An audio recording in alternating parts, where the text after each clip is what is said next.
Shalom, graça e paz. Hoje vamos fechar esta série dos 4 pilares. Prepare seu coração. Hoje vamos falar sobre querigma. Isso vai nos dar muito entendimento sobre a missão da igreja, sobre o propósito do Ministério Ágape da Restauração. Vamos adorar e prepare a terra fértil para receber a palavra em nome do Senhor Jesus.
afasta todo temor.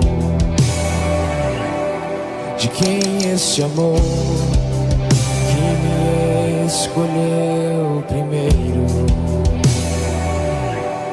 De quem esse amor que me mostra quem eu sou? Seu nome é Jesus.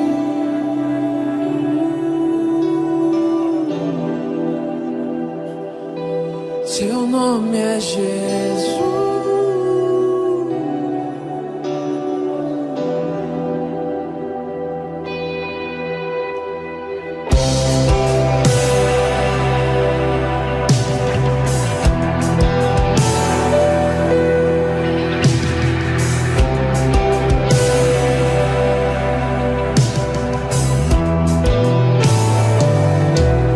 De quem esse amor que me rasga por inteiro?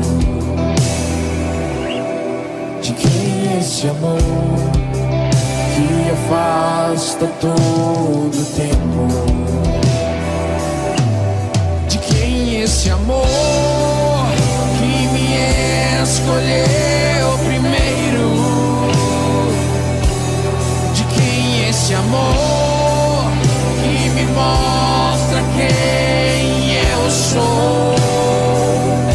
Seu nome é Jesus.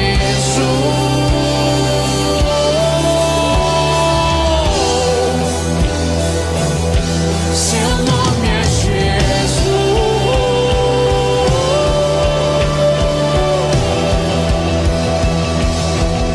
Morreu como um cordeiro, ressuscitou como um leão. A morte não te segurou e ele vivo está.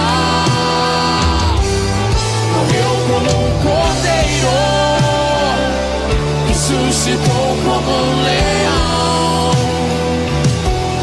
Pra sempre eu cantarei, tu és rei nesse lugar, nesse lugar.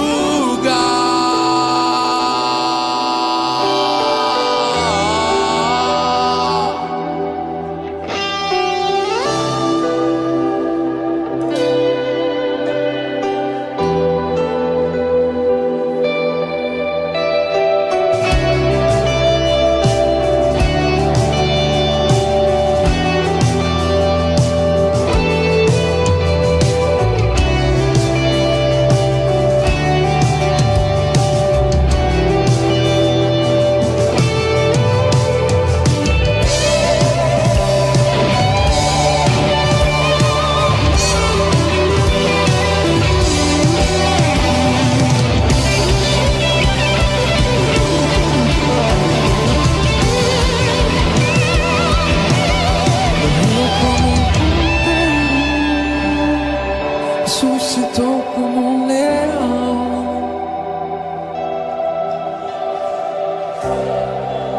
E ele vivo está. Morreu como um cordeiro, ressuscitou como um leão. Pra sempre eu cantarei, tu és rei nesse lugar. Morreu como um cordeiro, ressuscitou como um leão. A morte não te segurou e ele vivo está.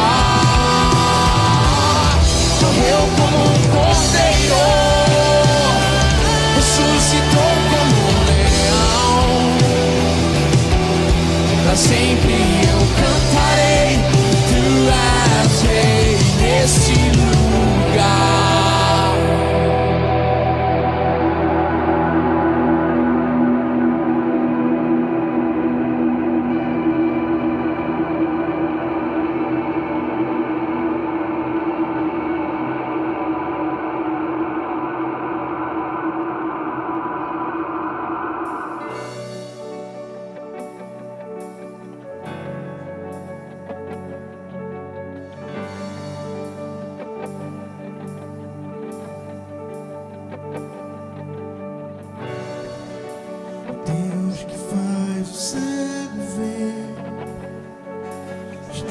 passando por aqui, está passando por aqui.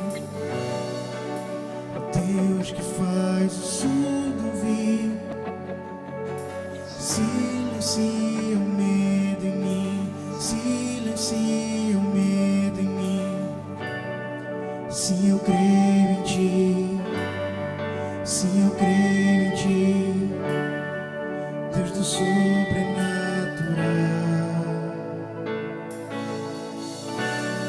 Sim, eu creio em ti, sim, eu creio em ti, Deus do sobrenatural.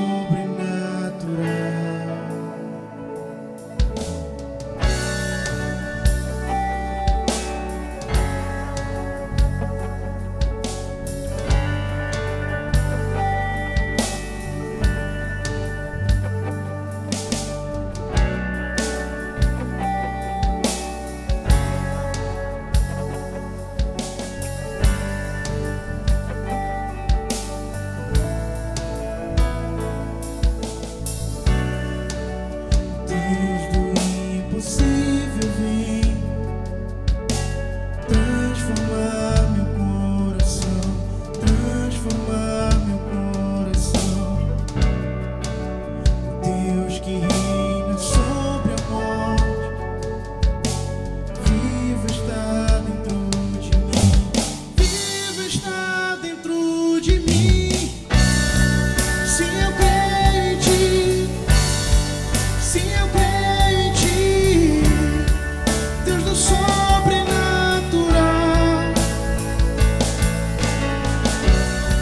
Sim, eu creio em ti, sim, eu creio em ti, Deus do sobrenatural.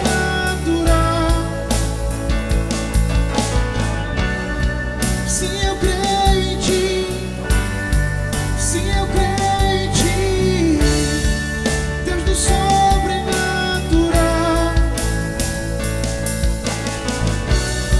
Sim, eu creio em ti, sim, eu creio em ti, Deus do sobrenatural.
creio em ti, sim, eu creio em ti, Deus do sobrenatural.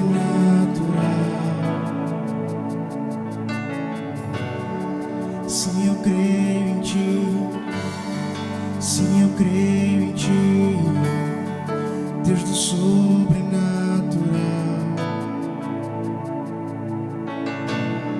Sim, eu creio em ti, sim, eu creio em ti, Deus do sobrenatural.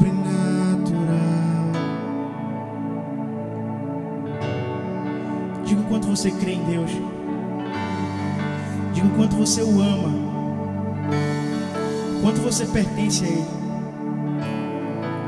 porque Ele deu tudo por você, Ele deu sua vida por você. Já imaginou o quão importante nós somos para Deus? E às vezes a gente deixa Ele de lado, às vezes a gente esquece, pensa muito no nosso eu. Então declare para Deus o quanto você o ama, o quanto você se entrega a Ele. Sim, eu creio em ti, Deus do sobrenatural.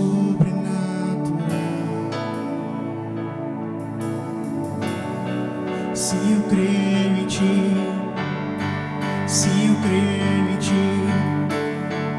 Deus do sobrenatural.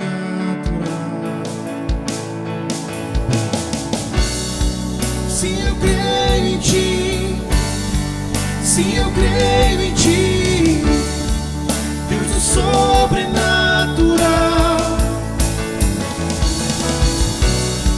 Sim, eu creio em ti, sim, eu creio em ti, Deus do sobrenatural.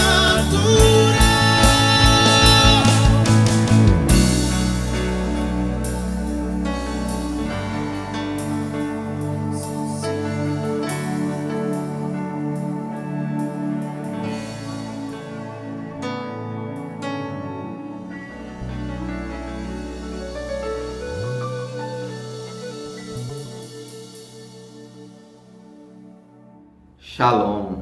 Vamos fazer uma oração.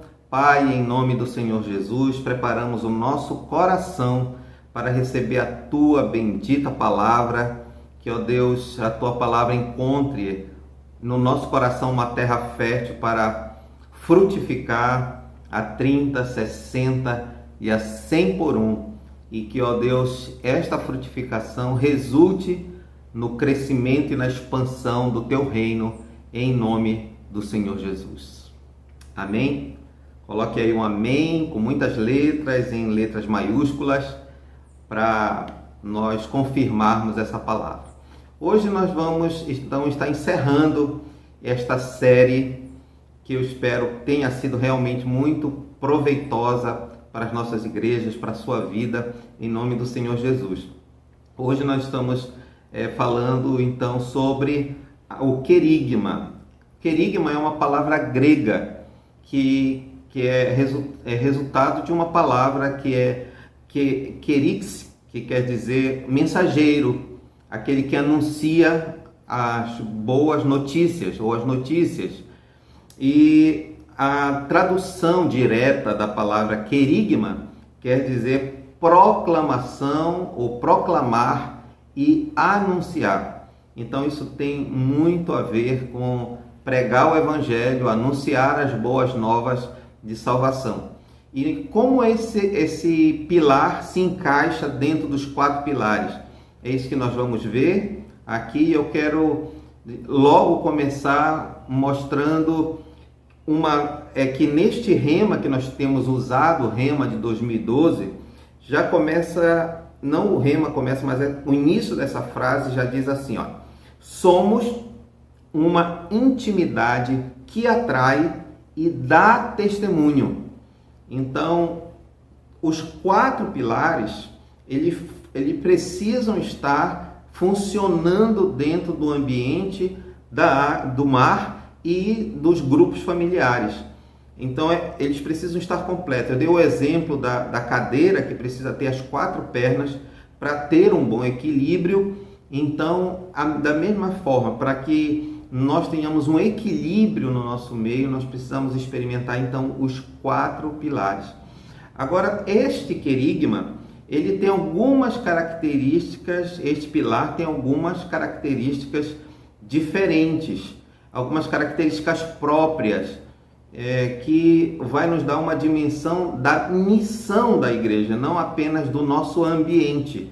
Então, quando fala que somos uma intimidade que atrai, estamos falando aqui principalmente dos 3 primeiros pilares.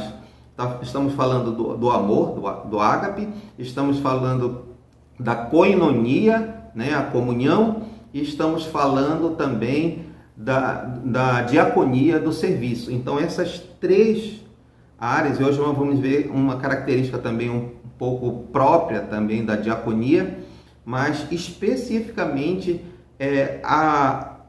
o querigma, ele tem uma expressão diferente e que entra nesse e dá testemunho. Ou seja, como nós precisamos entender isso? Porque nós temos que fechar o entendimento dos 4 pilares.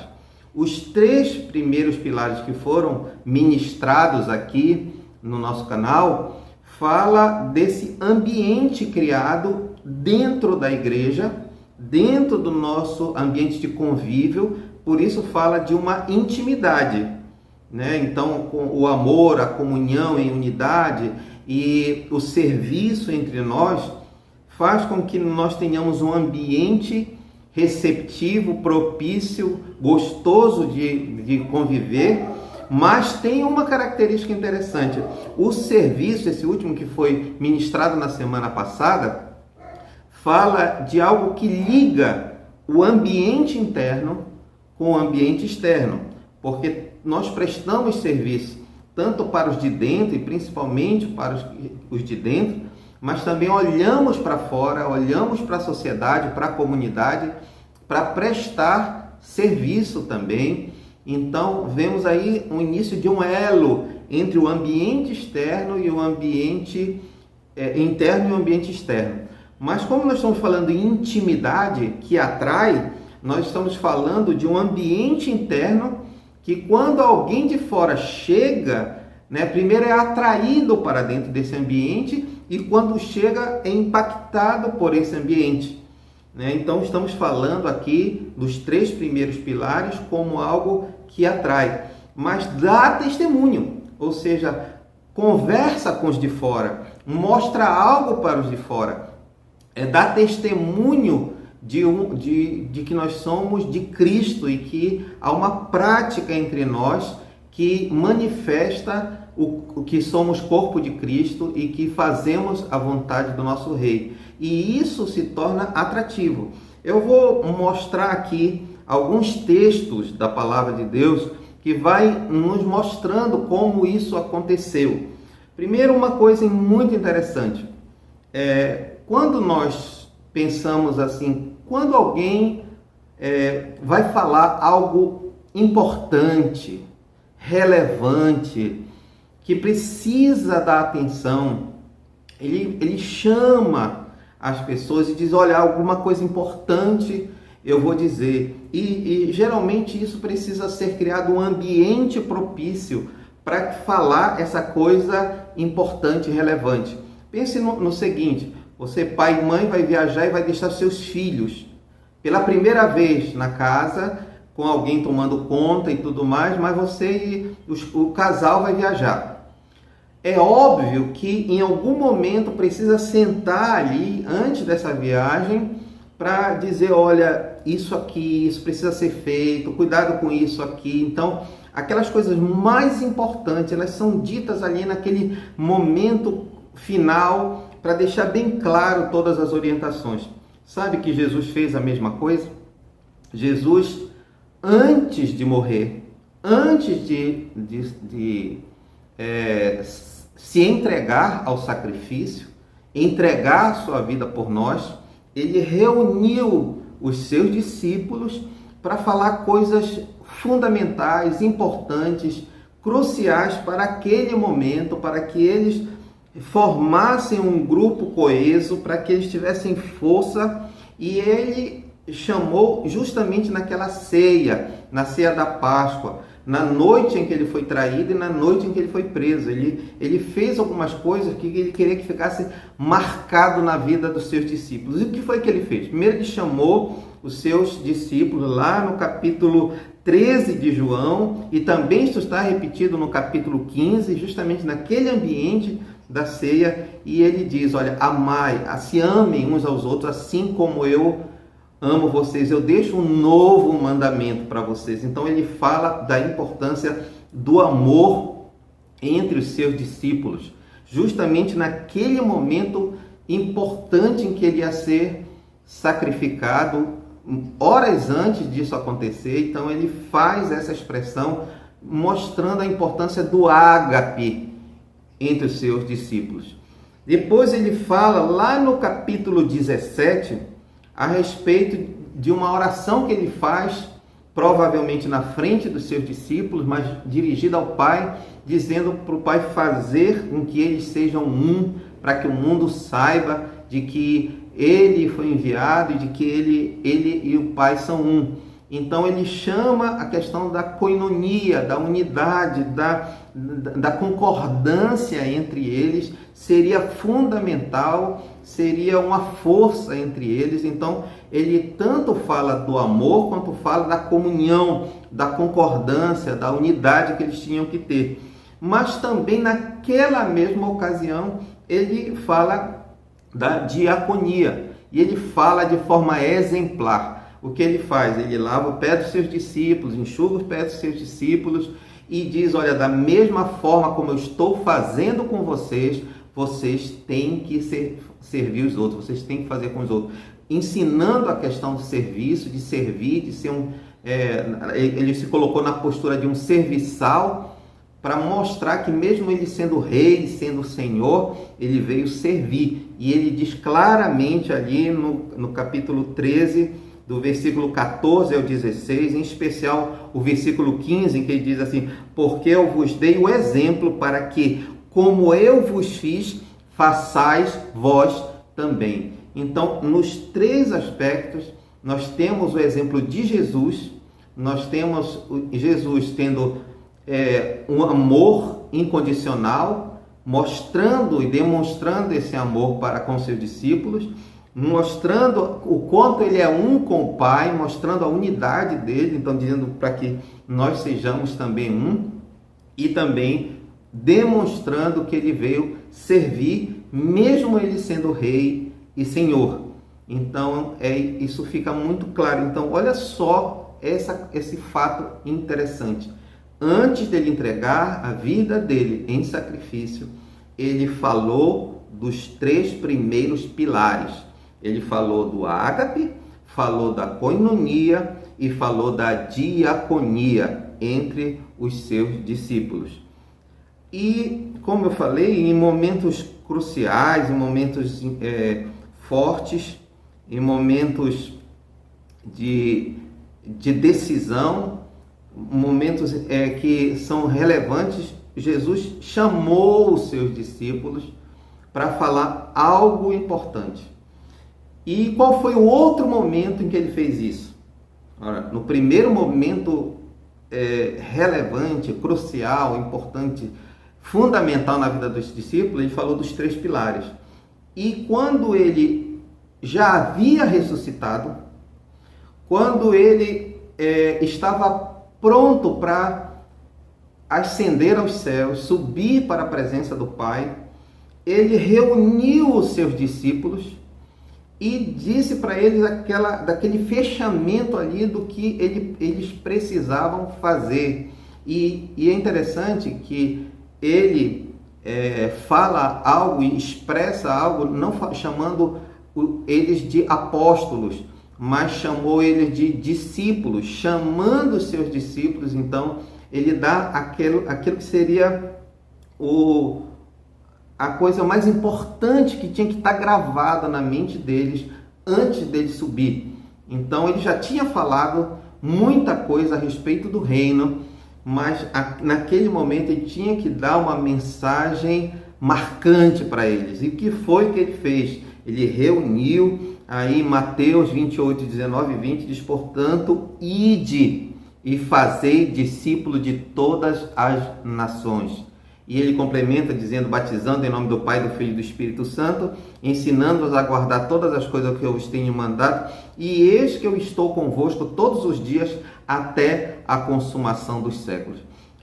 Antes deles subir aos céus, antes deles verem Jesus subindo e desaparecendo nas nuvens, Jesus dá um impacto neles. Olha, a última coisa que precisa ficar marcado na mente de vocês é que vocês precisam pregar o Evangelho.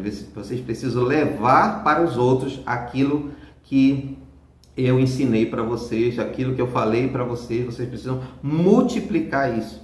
Agora é interessante que nos outros evangelhos, quando vai tratar desse momento, tem algumas características que nós deveríamos ver. Mas eu quero só ressaltar uma coisa aqui muito interessante, que Lucas, o mesmo evangelista que escreveu o livro de Atos, né, o Dr. Lucas, ele usa uma expressão interessante a respeito daquele momento em que Jesus reúne então os seus discípulos ali, e Jesus dá uma palavra específica para eles, que eles deveriam esperar em Jerusalém algo. E olha o que diz ali no capítulo 24, versículo 49. E eis que eu vos envio a promessa do meu Pai. Ficai, porém, na cidade de Jerusalém, até que do alto sejais revestidos de poder. Então ele dá uma ordem específica. Olha, vocês precisam, eu vou para o Pai, mas vocês precisam ficar esperando em Jerusalém até que algo aconteça. E o que é que vai acontecer? A promessa do Pai, a virtude do Espírito Santo virá sobre vocês. E ele diz, e vocês naquele momento serão revestidos de poder. Eu gosto de ver essas nuances que tem na palavra de Deus. Jesus não diz nesse momento que eles seriam cheios ou que eles receberiam dons. Ele não ressalta esse aspecto da questão de que eles receberiam o Espírito Santo.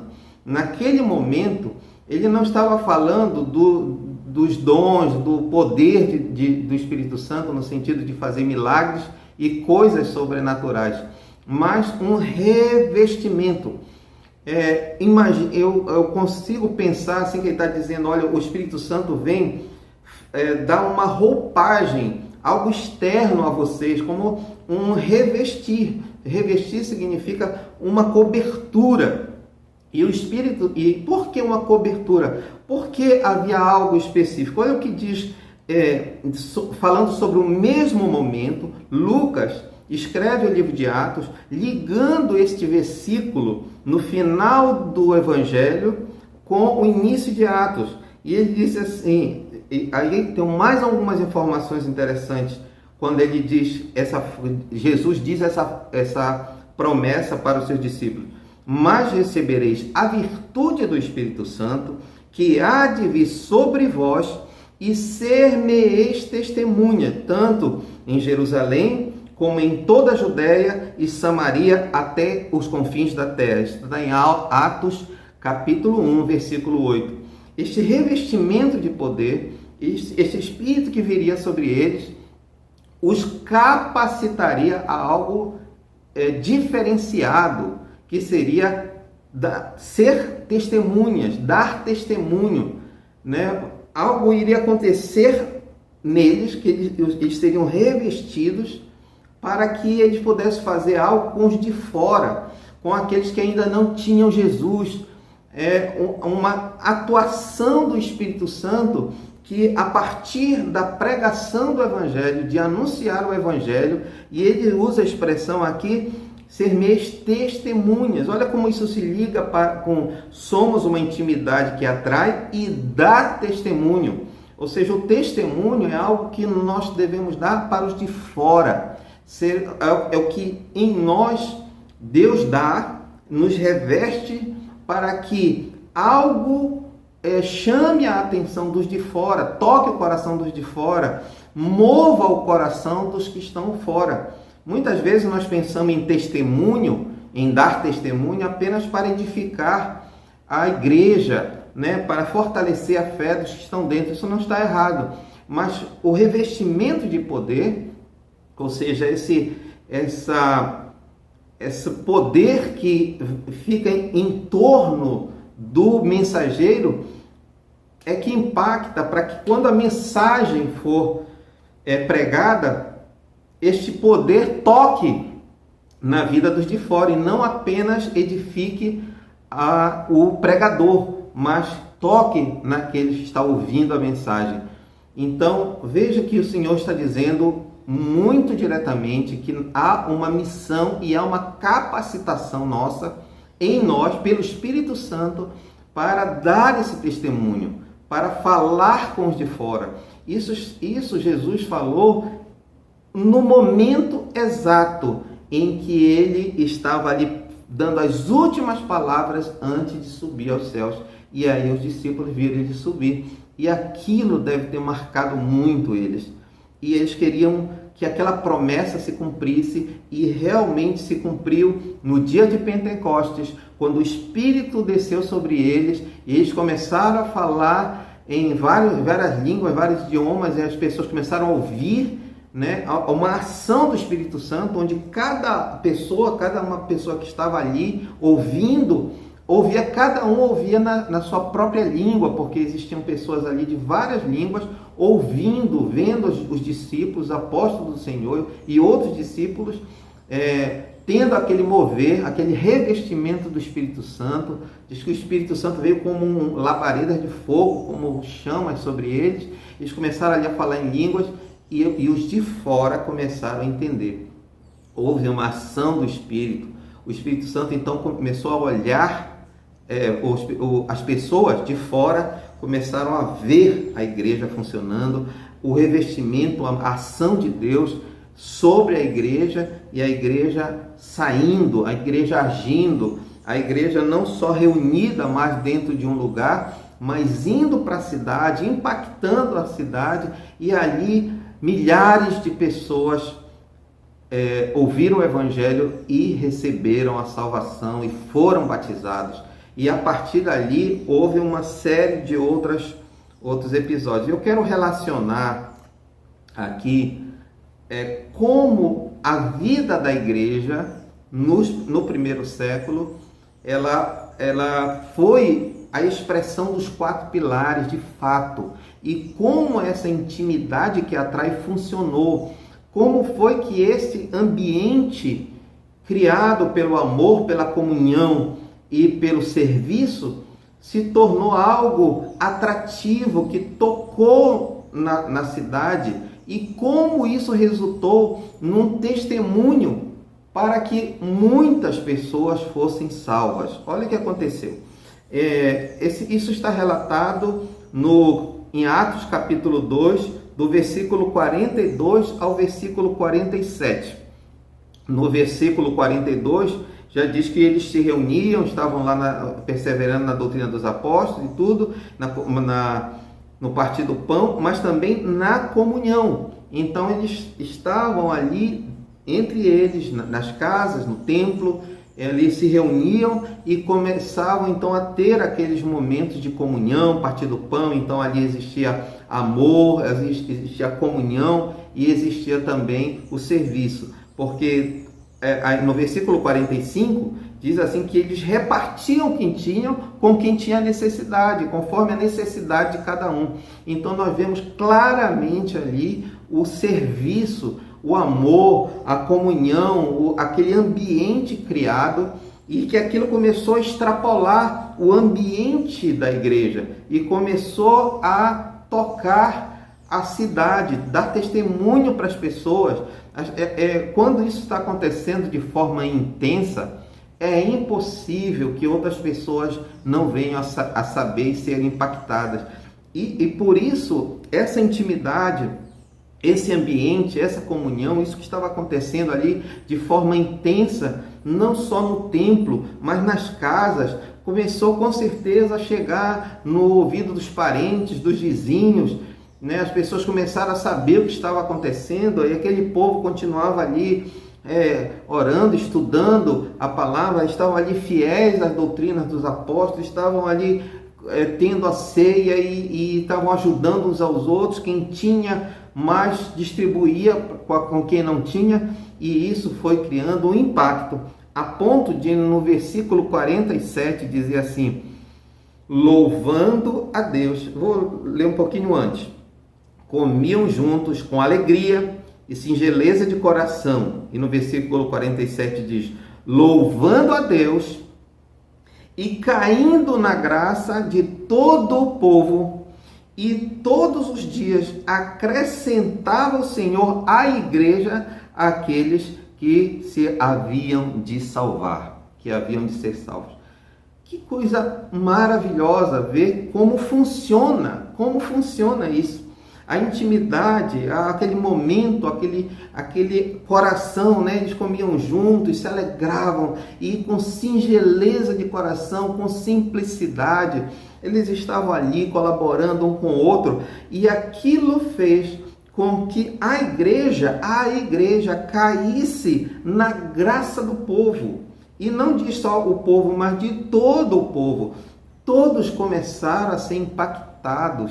Jerusalém foi impactada do que estava acontecendo com aquele grupo. Eles talvez não tivessem uma explicação naquele momento, e aí começou a incomodar as autoridades, e aquilo começou a se tornar algo tão forte que as autoridades religiosas começaram a persegui-los, né? E teve uma perseguição tão grande que eles tiveram que sair de Jerusalém, mas o impacto foi tão grande que diz aqui que todos os dias, o Senhor ia acrescentando à igreja aqueles que haviam de ser salvos. Então, nós estamos vendo aqui como os 3 primeiros pilares, o ágape, a koinonia e a diaconia, funcionando com simplicidade, com singeleza de coração. E quanto mais isso funciona, tanto com frequência como com intensidade, isso vai impactar as pessoas. E quando as pessoas vão entrando nesse ambiente, elas também vão sendo envolvidas por esse ambiente e sendo impactadas. Isso, para mim, é um dos maiores poderes que são causados pela ação do Espírito Santo.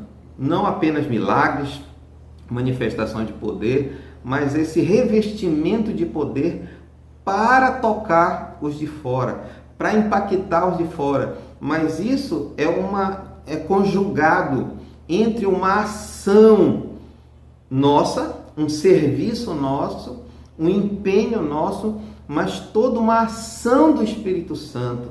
E aqui eu quero deixar algo que eu não posso deixar de falar. Não tem como eu separar essas coisas.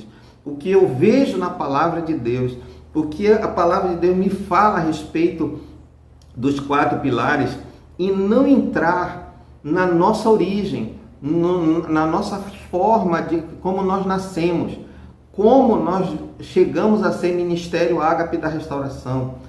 Sabe, uma coisa que sempre o nosso apóstolo repetia nas suas mensagens, principalmente eu ouvi ele falar isso algumas vezes, quando eu ia falar sobre casais, sobre casal, sobre família. Ele sempre dizia assim: se você quiser saber alguma coisa, como ela é, definir uma coisa, você precisa ir lá no início, ir lá no princípio, onde aquilo foi criado, onde pela primeira vez aquilo foi falado, pela primeira vez aquilo foi estabelecido. E ele dizia assim: você tem que ir lá para a primeira família criada por Deus, como aquela família foi formada, como Deus formou o homem e a mulher para que fossem um, e todos os aspectos ali do que é um casamento. E aí você vê lá no Gênesis, justamente no início, na fonte, e aí você entende o princípio. Você não tem que olhar para o decorrer do tempo, porque no decorrer do tempo houve uma corrupção dos aspectos da família, e cada vez mais os conceitos estão se corrompendo. A gente tem que ir lá para o princípio. Por isso que Jesus disse a respeito do divórcio: no princípio não era assim. Então, temos que ir para a fonte. E onde está a fonte? Onde está o início do Ministério Ágape da Restauração? O apóstolo Rafael, ainda naquela época, estava buscando sustento, não estava envolvido com o ministério, por assim dizer, diretamente em nenhuma igreja. Ele estava servindo ao Senhor de uma maneira geral, né, se colocando à disposição do Senhor, mas ele tinha ido para os Estados Unidos e lá buscar sustento, e se interessou por algumas coisas e passou por um tempo, assim como ele estava sem a esposa e os filhos, ele entrou num período assim de muita oração, muito jejum. Ele estava ali num país diferente, numa cultura diferente, ele se envolveu muito em oração. E naquele ambiente, naquele momento, naquele período, ele teve 2 sonhos, que ele entendeu que eram sonhos de Deus. E no primeiro sonho, eu não vou dar muitos detalhes, porque nós temos um vídeo em que ele mesmo conta, nós temos 2 vídeos, aliás, que ele mesmo conta. Está aqui no canal, você pode procurar o primeiro sonho, o segundo sonho, e aí ele narra com mais detalhes. Mas os sonhos, o primeiro sonho, fala que ele ouviu uma voz, entrou num lugar, num ambiente como um restaurante, e viu um ambiente ruim, com cheiro desagradável, com pouca luz, pouca iluminação, mas havia ali uma mesa em que o atraiu, e naquela mesa tinha uma mensagem, e naquela mensagem era para ele subir, e era uma escada toda quebrada, e ele queria mesmo sair daquele ambiente porque não era agradável, porque não estava bom ali, mas ele viu que tinha uma escada. Ele tentou subir a escada começou a se quebrar, mas ele foi colocando o pé ali com cuidado e conseguiu subir para o segundo andar. E quando ele chegou no segundo andar, o ambiente era completamente diferente. Então ele viu um grande campo cristalino, era como se fosse neve, ele descreve que era um campo, ele via que era uma grama, uma relva, mas tinha uma coloração diferente, brilhava, e tinha um cheiro agradável, muito iluminado, e aquela relva não tinha fim, os olhos não conseguiam alcançar o final, e veio uma voz que dizia: essa é a igreja que eu quero, não a de baixo, mas a de cima. E ele acordou com aquilo ecoando nos seus ouvidos, e é a de cima, é assim que é a igreja. E esse primeiro sonho, ele claramente, obviamente, está falando do ambiente, está falando do nosso ambiente. E ele mesmo descreve ali como era um lugar de um alimento infinito, de um ambiente maravilhoso, mas que tinha ali um alimento perfeito e para muitas pessoas, porque era um campo infinito. E aquilo já forma um conceito importante entre nós, né, do ambiente, que fala ali sobre o alimento, sobre a palavra, sobre o louvor, tudo que está ali dentro do nosso eu tive um sonho, da nossa certidão de nascimento, porque ele pegou o sonho e transcreveu como a igreja do sonho. Essa igreja do sonho na prática, o que o pastor fazia, né, como era o ambiente, a transparência, a cordialidade, um se importando com o outro. Então está falando do ambiente, mas está falando também do alimento, daquela pregação que ia até acompanhava os irmãos durante toda a semana. Então fala do ambiente interno mas este sonho seria incompleto se ele não tivesse tido um segundo sonho. Este sonho que trata do ambiente, que trata do ágape, da koinonia, da diaconia, ficaria incompleto se ele não tivesse tido em outra noite um outro sonho. E que sonho foi esse que ele teve? Ele teve um sonho de que ele vinha num caminho e encontrava num lugar onde tinha uma grande pedra muito plana, como se tivesse sido polida. Naquela pedra tinha um pastor tentando pescar com uma vara e isca lá em um anzol, tentando pescar, e irritado porque não tinha conseguido pescar nada.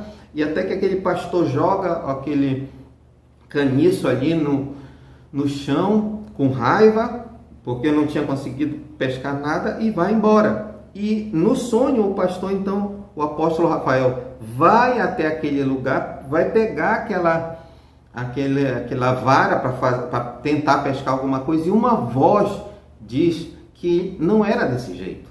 Não é desse jeito. E ele diz, olha.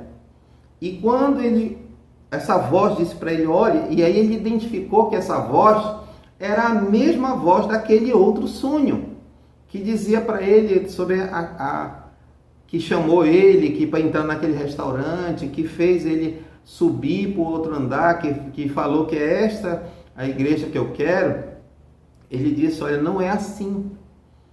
Olha, e ele escou o olho e viu uma grande máquina fazendo uma represa, e aquela represa foi represando ali a entrada da água naquele lugar, naquele rio, onde tinha ali, aquele outro pastor estava tentando pescar. E aquela água, então, uma vez represada, a entrada começou a sair, começou a esvaziar. E ele viu a grandiosidade, a força daquela máquina. E aí foi quando ele olhou para aquela máquina e viu que estava escrito Espírito Santo. Olha aí, olha como isso tem a ver com a palavra de Deus. É o revestimento do Espírito Santo, é a ação do Espírito Santo no ambiente, nas pessoas em volta, na obra que precisa ser feita. O Espírito Santo, ele vai, é ele que vai convencer o homem do pecado, da justiça e do juízo. É o Espírito Santo na terra que está criando um ambiente propício. É o Espírito Santo que sabe onde os peixes estão. Ele sabe como mostrar para nós os peixes, ele sabe tirar os obstáculos.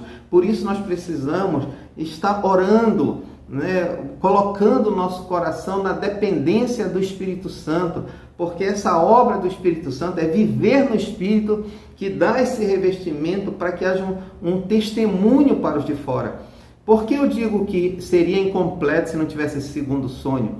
Porque o primeiro sonho fala do ambiente interno, mas é neste outro aqui que está falando de um ambiente externo. Esse outro sonho não é feito dentro de um prédio, dentro de uma construção, mas é ao ar livre, onde há um mar, onde há água, onde há uma pedra, onde há uma floresta, onde há um céu.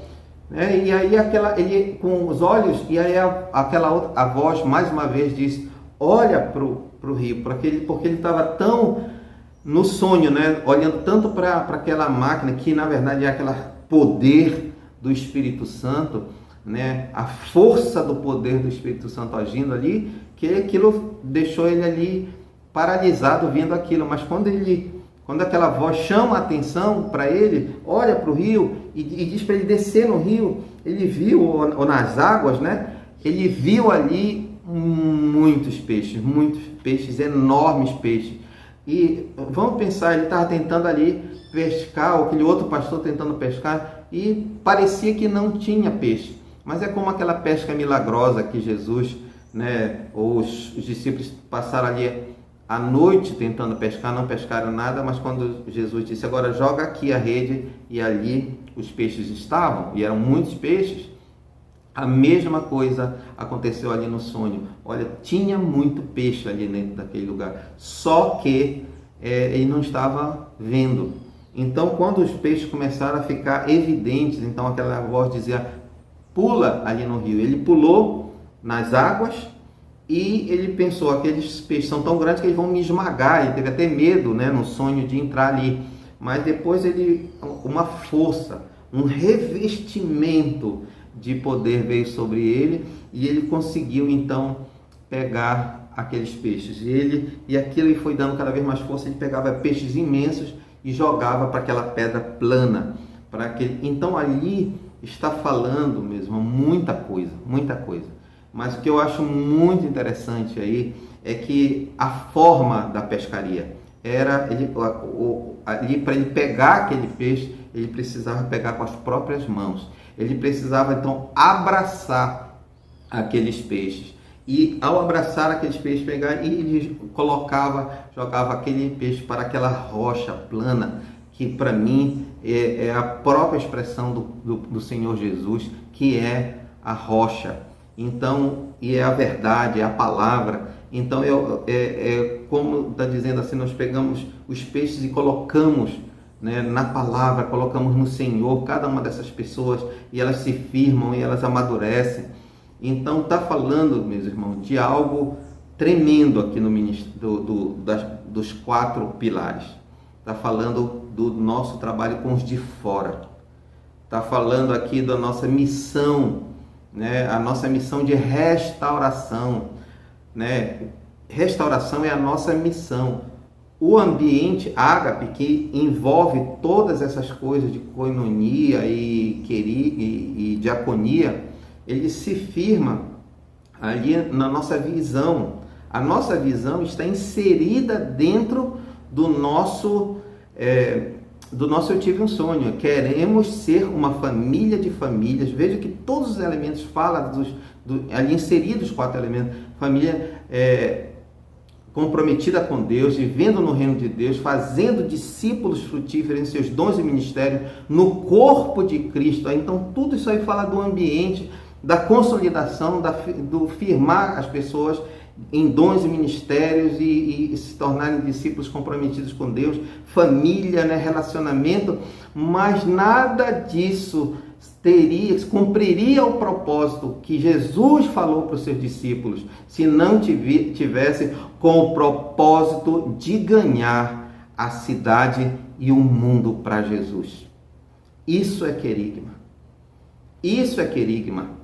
É o nosso ambiente criado de uma forma bíblica, de uma forma chamada por Jesus, da importância, do impacto que Jesus deu a respeito dessa palavra, mas falando objetivamente, que isso só teria sentido, cumpriria a missão, se nós tivéssemos esse propósito de ganhar o mundo para Jesus, de ganhar a nossa cidade e o mundo, testemunhar, testificar do poder de Deus na nossa vida, na nossa mudança, mas que isso atrai outras pessoas. Aí nós vemos então o Espírito Santo agindo no ambiente, que é aquela grande máquina, mas também trazendo um revestimento de poder para aquele que pesca e aí fazendo uma grande pescaria.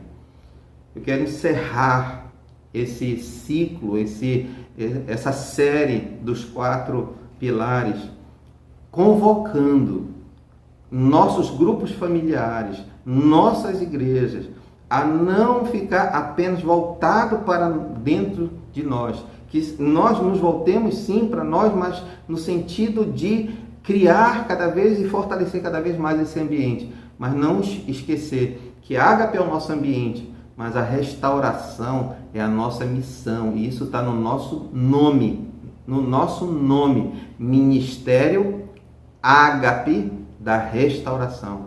Restauração fala dessa missão que nós temos de trazer esta restauração que Jesus veio trazer para o mundo, para as pessoas, e essa restauração ela tem que tocar a cidade. Se nós fizermos apenas um impacto dentro, sem entender que nós temos uma missão com os de fora, nós estamos fazendo parcialmente aquilo que o Senhor nos chamou para fazer e para ser. Então este é o meu chamado. Vamos olhar para fora. Vamos cumprir a nossa missão. No grupo familiar, nós criamos um ambiente dos 3 pilares para que outras pessoas cheguem e sejam atraídas para que esse grupo familiar cresça. Então, sempre com vista à expansão, ao crescimento. E isso não pode ser apenas geográfico, tem que ser geracional, tem que tocar a vida das gerações. O Senhor está nos chamando para cumprir integralmente o nosso chamado, o nosso ambiente e a nossa missão. Queremos ser uma família de famílias comprometida com Deus, vivendo no reino de Deus, fazendo discípulos frutíferos em seus dons e ministérios no corpo de Cristo, mas com o propósito de ganhar a nossa cidade e o mundo para Jesus. Amém? Que o Senhor nos abençoe. Oh, Pai, que o Senhor te abençoe, te guarde, que o Senhor levante seu rosto sobre ti, que Ele te traga a misericórdia dele sobre a tua vida, que Ele levante teu rosto e te dê da sua paz. Que o Senhor haja intensamente no coração deste ministério Ágape da Restauração, para que nós possamos cumprir o chamado, aquilo que foi sonhado, aquela voz que dizia: esta é a igreja que eu quero, é assim é a igreja que eu quero, é assim que eu quero que vocês trabalhem, é assim que eu quero que vocês pesquem.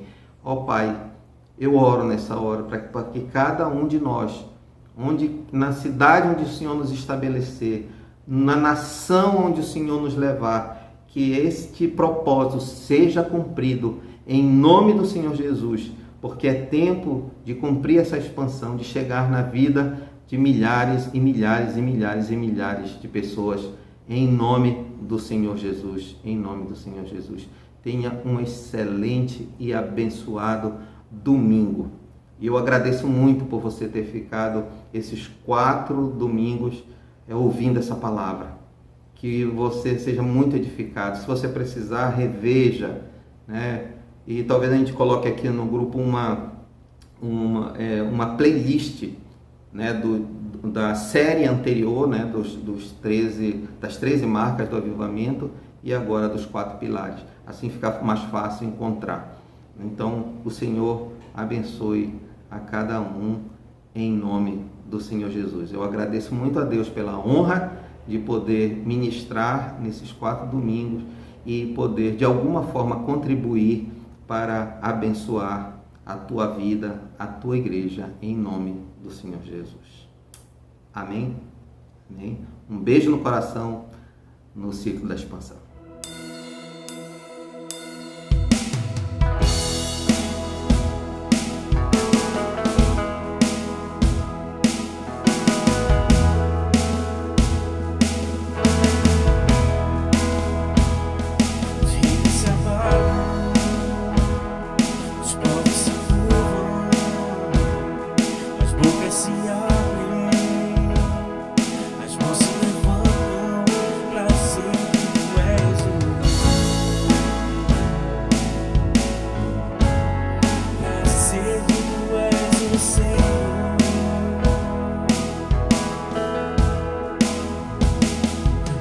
Se abalam, os povos se curvam, as bocas se abrem, as mãos se levantam, para sempre tu és o rei,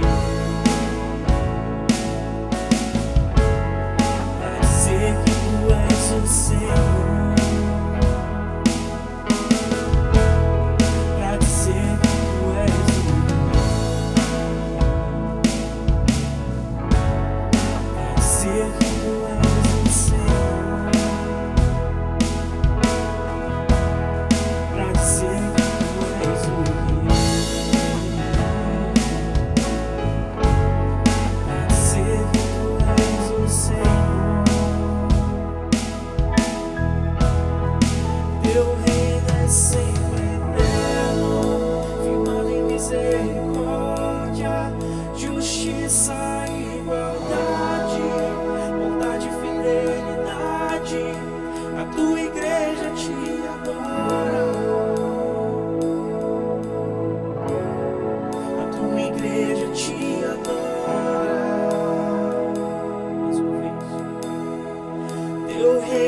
sempre eterno, firmado em misericórdia,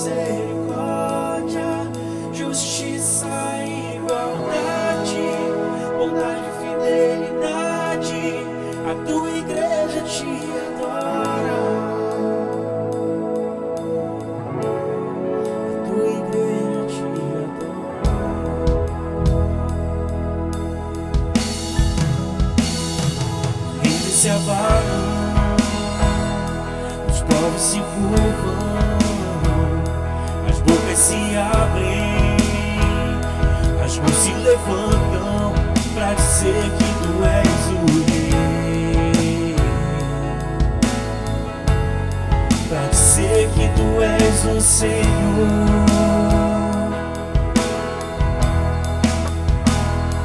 Os reinos se abalam, os povos se curvam, as bocas se abrem, as mãos se levantam pra dizer que tu és o Rei,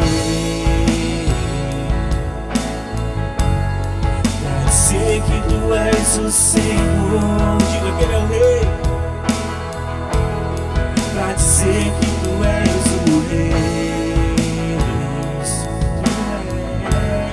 Pra dizer que tu és o Senhor, pra dizer que Ele é o Rei, pra dizer que tu és o Rei, pra dizer que tu és o Senhor. Teu reino é sempre eterno, firmado em misericórdia, justiça e igualdade, bondade e fidelidade. A tua igreja te adora,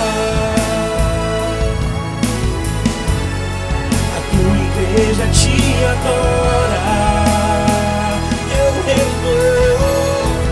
Teu reino é sempre eterno, firmado em misericórdia, justiça e igualdade, bondade e fidelidade. A tua igreja te adora, a tua igreja te adora. Mais uma vez, teu reino é sempre eterno, firmado em misericórdia, justiça e igualdade, bondade e fidelidade. A tua igreja te adora, sim, Senhor. A tua igreja te adora e canta Ele, teu reino. Teu reino é sempre eterno, firmado em misericórdia, justiça e igualdade, bondade e fidelidade. A tua igreja te adora, a tua igreja te adora.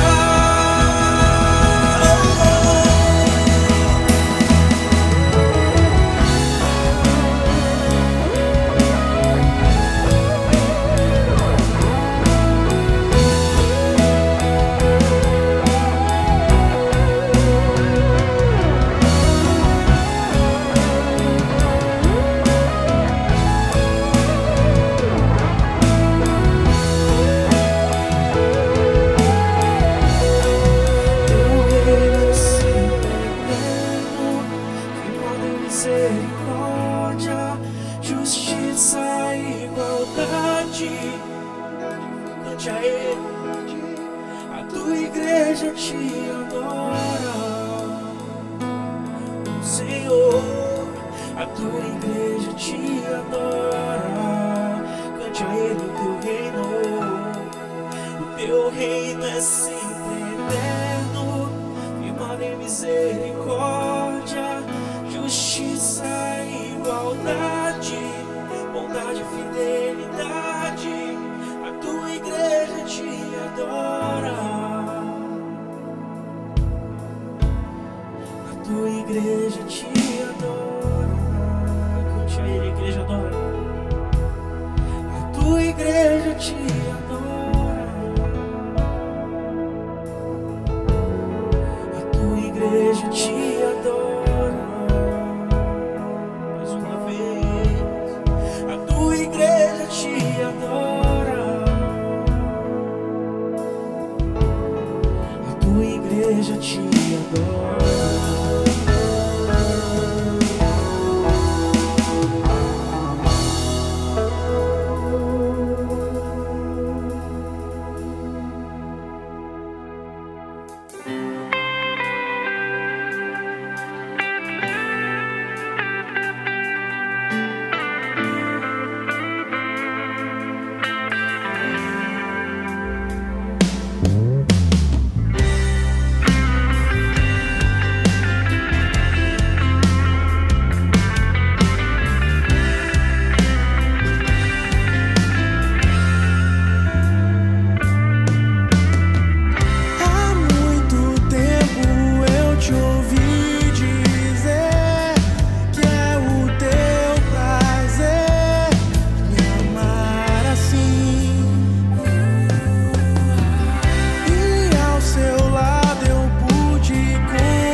quero te perder,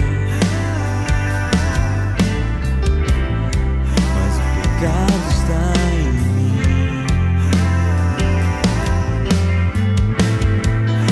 Perdi a minha fé, mas sei que estás aqui.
Não quero te perder,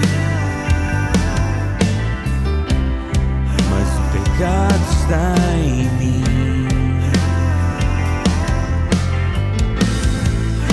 Perdi a minha fé, mas sei que estás aqui.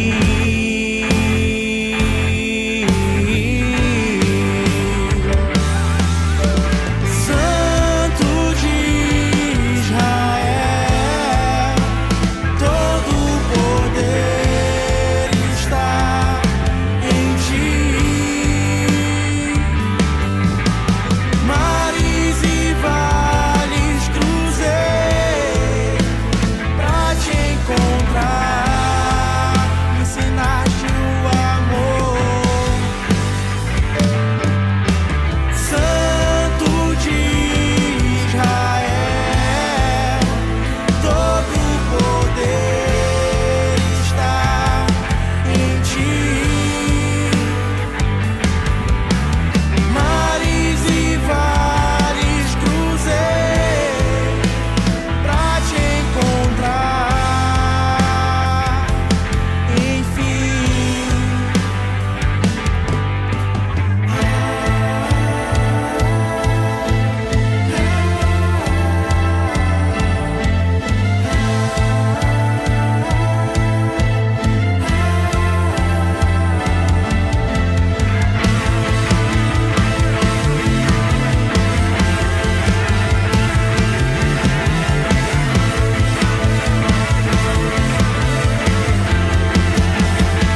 sentiu as minhas dores, me